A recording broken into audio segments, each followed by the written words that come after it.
ಮೃದು ಹೃದಯದ ಜನಾನುರಾಗಿಯಾಗಿದ್ದಂಥ ಒಬ್ಬ ಜನನಾಯಕ.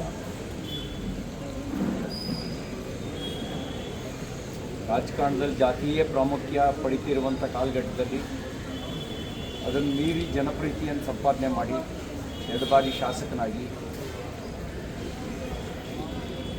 BJP ಸರ್ಕಾರದಲ್ಲಿ ಪ್ರಾಥಮಿಕ ಮತ್ತು ಪ್ರೌಢಶಿಕ್ಷಣ ಸಚಿವರಾಗಿ ಕಾರ್ಯನಿರ್ವಹಿಸಿ, ಇದಕ್ಕೆ ಮುಂಚೆ ವಿದ್ಯಾರ್ಥಿ ಪರಿಷತ್ನಲ್ಲಿ ಪೂರ್ಣಾವಧಿ ಕಾರ್ಯಕರ್ತರಾಗಿ ಸೈದ್ಧಾಂತಿಕ ಬದ್ಧತೆ ಇಟ್ಕೊಂಡು ರಾಜಕಾರಣ ಕ್ಷೇತ್ರದಲ್ಲಿ ಕೆಲಸ ಮಾಡ್ತಿದ್ದಂಥ ಒಬ್ಬ ಸ್ನೇಹಜೀವಿ.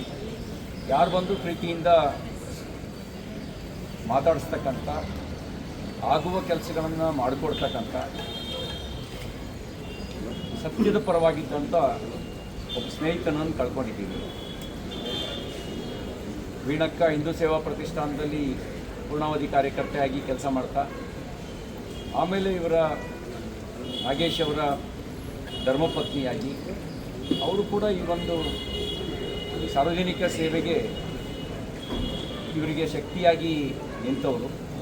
ಇವ್ರ ತಂದೆ ಚಂದ್ರಶೇಖರಯ್ಯನವರು 85ರಿಂದ 89ರವರೆಗೆ ರಾಮಕೃಷ್ಣ ಹೆಗಡೆ ಅವರು ಮುಖ್ಯಮಂತ್ರಿಯಾಗಿದ್ದ ಕಾಲಘಟ್ಟದಲ್ಲಿ ಆಗ ಶಾಸಕರಾಗಿ ಕಾರ್ಯನಿರ್ವಹಿಸಿದವರು.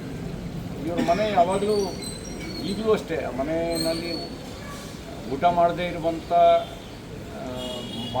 ಮಾಡದಲೇ ಇರತಕ್ಕಂಥ ಪ್ರಮುಖ ನಾಯಕರಿಲ್ಲ ಅಂತ ಹೇಳ್ಬೋದು. ಅನಂತಕುಮಾರ್ ಜೊತೆಯಲ್ಲಿ, ಯಡಿಯೂರಪ್ಪನವ್ರ ಜೊತೆಯಲ್ಲಿ, ರಾಮಚಂದ್ರೇಗೌಡರ ಜೊತೆಯಲ್ಲಿ ಅತ್ಯಂತ ಗರಿಷ್ಠ ಸಂಬಂಧವನ್ನು ಇಟ್ಕೊಂಡು ಈಗಲೂ ಸಂಘಟನೆ ಅಂತೇಳಿ ಕೆಲಸ ಮಾಡ್ತಿದ್ದಂಥ, ಅವರ ಆರೋಗ್ಯ ಸ್ವಲ್ಪ ವ್ಯತ್ಯಾಸ ಆದಾಗ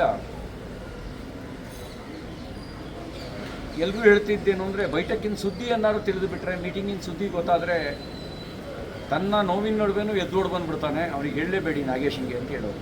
ಅಂದರೆ ವಿಷಯ ಗೊತ್ತಾದರೆ ಪಕ್ಷದ ಕೆಲಸಕ್ಕೆ ಬರುತ್ತೆ, ಮಾಡಬೇಕು ಅನ್ನುವಂಥ ತುಡಿತ ಇತ್ತಲ್ಲ, ಆ ತುಡಿತ ಬಹುಶಃ ಕಡೆವರೆಗೂ ಪಕ್ಷಕ್ಕೆ ಜನಸೇವೆಯನ್ನು ಮಾಡಿಕೊಳ್ತಾ ಅನಾರೋಗ್ಯದ ಕಾರಣದಿಂದ ನಿಧನರಾಗಿದ್ದಾರೆ.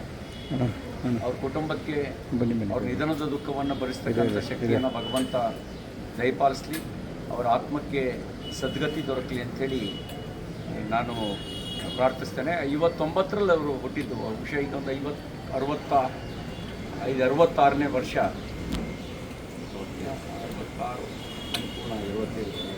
66 ಪೂರ್ಣ ಆಗಿದೆ. ನಾಳೆ ಅವರ ಸ್ವಗ್ರಹದಲ್ಲಿ, ಅಲ್ಲಿ ಟಿಪ್ಟೂರಿನಲ್ಲಿ ಇವತ್ತು ಮತ್ತು ನಾಳೆ ಅಂತಿಮ ದರ್ಶನಕ್ಕೆ ಅವಕಾಶ ಮಾಡಿಕೊಡ್ತಾರೆ. ನಾಳೆ ಅಲ್ಲಿ ಅಂತ್ಯ ಸಂಸ್ಕಾರ ನಡೆಯಿತು.